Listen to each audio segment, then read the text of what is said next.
So just কিছু সময়ের মধ্যে আমরা kinetic energy and potential energy সম্পর্কে জেনে নেব। তো পোটেনশিয়াল এনার্জি মানে স্থিতিশক্তি কাকে বলা হয়? স্থিতিশক্তি বলা হয় যে কোনো বস্তু তার অবস্থান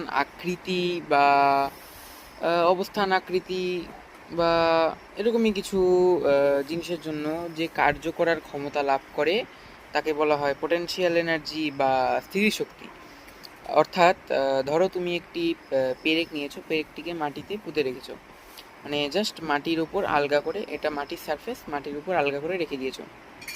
তো তুমি যখন একটি পাথর নিয়ে জাস্ট পেরেকটির উপরে রাখবে, তখন হয়তো পেরেকটা সঙ্গে সঙ্গে পুঁতে যাবে না, কিন্তু তুমি যদি একটু উপরে রেখে তারপর যদি পেরেকটিকে আস্তে করে ছেড়ে দাও, তখন দেখবে যে পেরেকটি ওপর যদি পাথরটি গিয়ে পড়ে, হিট করে, তখন কিন্তু পেরেকটি গেঁথে যাবে। এটাই হলো জাস্ট স্থিতিশক্তি।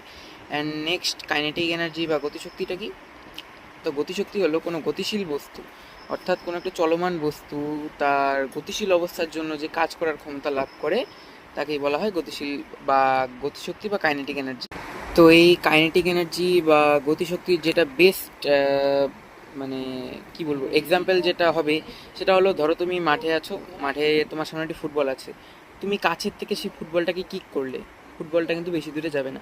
কিন্তু তুমি যদি দৌড়িয়ে এসে তারপর ফুটবলটাতে কিক করো, ফুটবলটা কিন্তু বেশি দূরে যাবে। অর্থাৎ তুমি নিজে তোমার গতিশীল অবস্থা বজায় রাখার জন্য একটি শক্তি বা এনার্জি লাভ করেছো, এটাকেই বলা হয় গতিশক্তি।